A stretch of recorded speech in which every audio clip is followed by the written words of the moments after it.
Hi. Greetings from Wisdom Lord Raphael. Before we start, please hit the subscribe button and hit the notification bell icon and don't miss any content.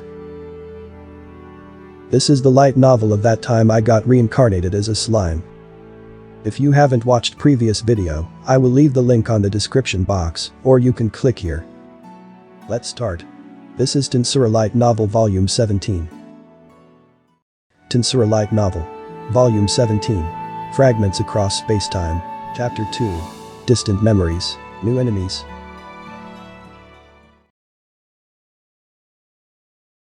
Now that the strength of the enemy is known, the direction of the Congress will be shifted to future measures. With Velgrin's help, the Emperor's safety was assured.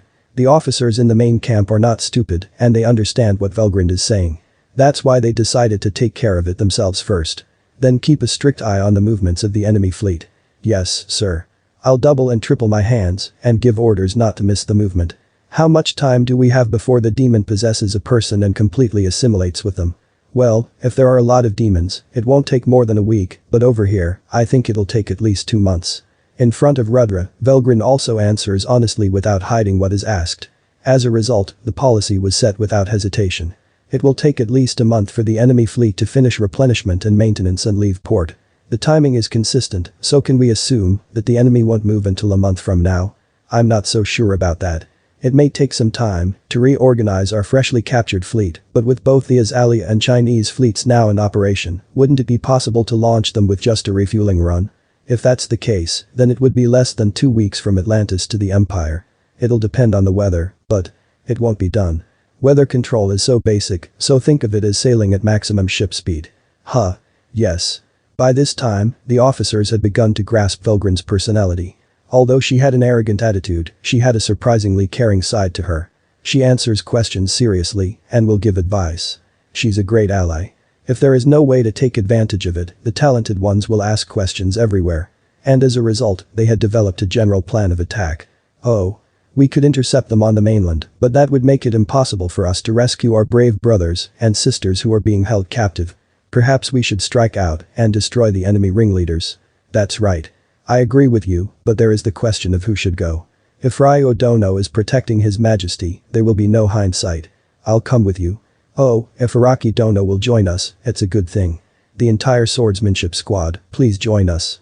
Minamoto-kun, I'm counting on you. And so it seemed that the conversation was settled. That's when Velgrin interrupted. Are you guys serious? Or are you just having suicidal thoughts? What do you mean?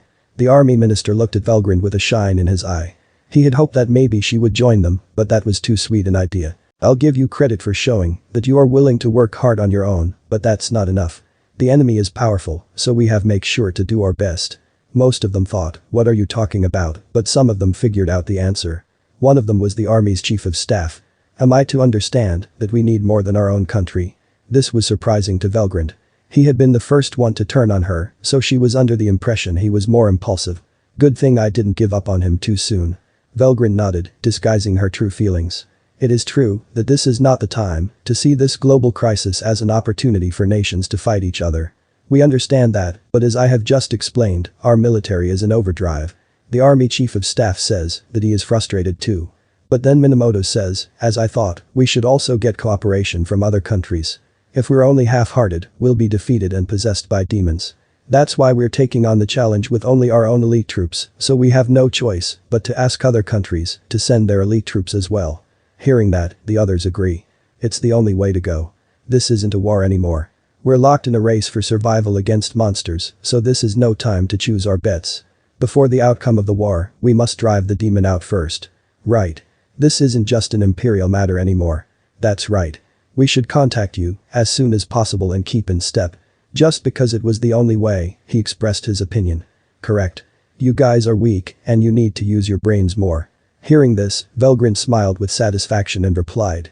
But from the office's point of view, it was an absurd story. Please wait.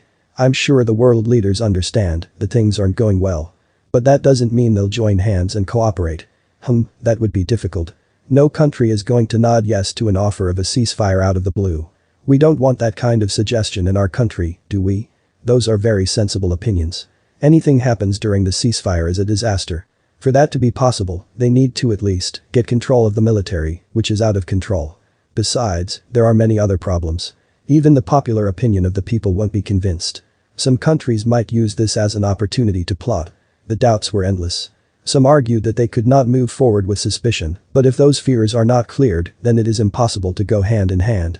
There is no such thing as a partnership in this situation, but Velgrin smiled and said, "Would you give up without trying?" "Well, that's okay, then. I'll protect His Majesty and this Imperial city, His Majesty's home." When she says that like he's a fool, the diplomatic officer has no choice but to retort, "Okay. Then I'll try to contact them. Let's show our utmost sincerity and at least arrange for a meeting." Although he was close to retorting, he was still successful in meeting Velgrin's challenge. "That's right. Either way, we must do it or we will perish. It may destroy me if I try, but I'd like to show my determination anyway." "That's right. Even if we lose, we're going to have to fight back with everything we've got. I'm sorry for my people and my family, but it can't be helped. I don't care if they're under agreement, the enemy is a demon. It's a race for survival. A loss means the end for our nation. We must do all we can right now or we'll regret it." And all the officers were well agitated. Velgrin is happy to have it her way. "That's fine. Act before you argue about whether or not you can do it. And if you make a mistake, I'll do something about it." She whispered the words in her heart and smiled. Everyone knew what to do and acted accordingly. Thus began the last stand of the Empire. Atlantis continent. It is the smallest continent located at the eastern end of the United States of Azalia. The climate is of a tropical rainforest. Most of it was heavily forested and jungle-like. But this continent had a more significant characteristic. There were iron ore mines and oil-producing wells. By harnessing its rich reserves, it had become the largest military base in Azalia's sphere of influence. And that was the beginning of the misfortune. There was an ancient ruin near the military base, but unluckily there was also an underworld gate that led to the other world. Long ago, there was a ceremony performed by the native tribes. They may have attempted to communicate with the gods, but as a result, a small rupture in space-time occurred. It was discovered by a phantom race and is now firmly anchored as a stable underworld gate. The phantoms welcomed the indigenous Azalian people as their new targets for possession. They stole the military facilities they had built and used them as a foothold for their invasion. A man in a reddish-brown military uniform in the National Defense Guard commanded a multitude of men of various races. His black hair was brushed back. His thin, narrow eyes gleamed intelligently behind his glasses. He is Cornu's second in command from the heavenly realm. Before he mutated and became a phantom, he was active as a cherub. He didn't have a name, but he now calls himself Amari Masahiko. It was the name of the man whose body he incarnated when he appeared in this world. Incidentally, the three demon leaders may name their subordinates after their themselves. Cornu didn't value the bond between the demons and their followers, which is why the demons in Cornu's group didn't have names. Race was of no concern to the phantoms, but Amari Masahiko was Japanese. He was an agent who had come to explore Azalia's military facilities and was a rival to Kondu. He was a brilliant but unlucky man. There was no news of Kondu's defeat, and by the time he learned of the enemy's full extent, it was too late. He was outnumbered and defeated, and his body was taken over. The body of Masahiko was strengthened by the Kai fighting method, battle will, and was the best material for a phantom to use. More than 100 days had passed since his manifestation, and the senior ranked second in command had become fully capable of exerting his power even in this world. His unparalleled power could reach 10 million EP. This was the result of his own knowledge and skill level, and his power had increased greatly. Hurry up with the expansion work. The gate is too small for Cornu-sama to descend. Originally, only those who had a magicule amount less than the size of the underworld gate could fully manifest from the otherworld. Those who did not had to leave their main body in the otherworld and send out split bodies linked by a soul corridor to gradually regain their power. But the only ones who do not apply to this description are the three demons. The power of the three demons is so great that an underworld gate wouldn't do them justice. It must be at least a million-level gate to make them appear. Incidentally, as long as the main body remained in the otherworld, they could be resurrected even if the alter ego died. However, because that gate hasn't fully manifested, they can only display a weakened power of less than half at most. Also, even if they were revived, only memories and experiences are inherited, and it is necessary to find another possessor. There were advantages, but the disadvantages were greater.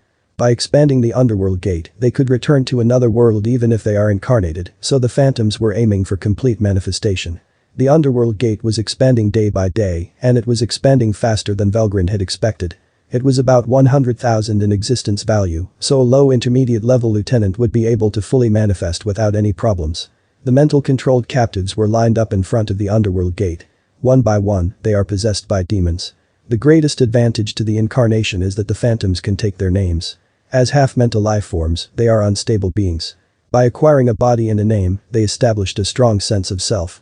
As a result of the knowledge they gain from the body they possess, even the lowest-ranking soldier had become useful in their own right. There's no need to be so hasty, Masahiko-sama. Our plan is on track. I've surveyed our world's strength and found few who pose a threat. It was David Reagan who advised Masahiko to use the Demon Lord's powers. The demon that possessed him was of the rank of general, one of the highest-ranking Demon Lord seeds. He is one of the strongest demons to achieve full manifestation, with an existence value of up to 600,000. No wonder Kondu couldn't win. David's opponent, Li Jinlong, is the one to complain about this. I told you many times. Do you remember, Fist Saint Shanhua is still here? The way I remember her, she's as good a match as any officer could have. An officer is a mid-range phantom rank. In the other world, they are as powerful as Demon Lord seeds and were the leaders of a 1,000-man regiment that was the key to the invasion. Unlike the lower-ranked ones, they were a formidable force, and losing them would seriously affect their plans. Li Jinlong's advice was right. But David laughs. It's alright. That man, Pulcinella-sama, has been sent to take care of him. Shanhua is no match for him. Li Jinlong is surprised to hear this, but was convinced with a grin. Mystery Monk Pulcinella, one of mankind's best hope for the future. He left the oracle behind and went on a quest to find out what happened. There he fought fierce battles with demons, but was cruelly defeated and captured. There was only one reason for this. The only reason he was taken prisoner was to have a demon of the same rank as Masahiko and his chief strategist as an excellent retainer. That tragedy was fulfilled. He was now a demon of the same rank as Amari Masahiko. Seriously? I was going to go in there, but I was beaten to it. It's easy enough to kill them, but we'd destroy them too. Well, Pulcinella-sama won't have a problem with that. David agreed, if a little irreverently. Humans in this world were weak. In such a situation, Shanhua, who has outstanding strength, can withstand as a substitute, enough to stand in for their chief, Kornu. It's because everyone thinks so that they are hesitant to leave it to the subordinates. They were too strong, even for their own rank, against humans. It wouldn't be a fight if they tried, but it was hard to go easy on them in these unfamiliar bodies. Kornu's lieutenants are on a different level, so they should be able to carry out the mission without difficulty. Because of their absolute trust, David laughed that Shanhua's fate was as good as done. Well, if Kornu-sama doesn't want a woman's body, then we'll find a replacement and I'll take Shanhua's place. The man who owned my body was very attached to her and I couldn't stop thinking about her. Soft and tender. Kornu-sama won't care about your gender, so you won't have to worry about that. Thinking that the problem was already solved, Li Jinlong and David started a silly conversation. As he listened to them, Masahiko couldn't help but feel uneasy. It's not that he was dissatisfied with the results at this point.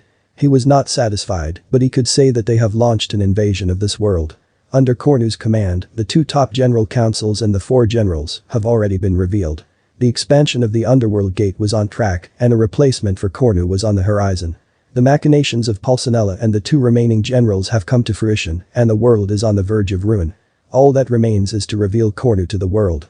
That should be the case. There's nothing to reverse from here. I haven't overlooked anything. After calmly analyzing the situation, he had come to the conclusion that there was nothing wrong with it. However, the anxiety of Amari Masahiko was correct. It was impossible to assume that Velgrin had appeared. Human resistance is insignificant, but we must not be caught off guard. There are still some finishing touches to be made. Everyone pull together and get to work. As if to shake off his uneasiness, Masahiko ordered everyone to do so. That's all for today, hope you guys enjoy it. Please check my other videos. Don't forget to like, share, subscribe and hit the notification icon. And don't miss any updates. Thank you for watching.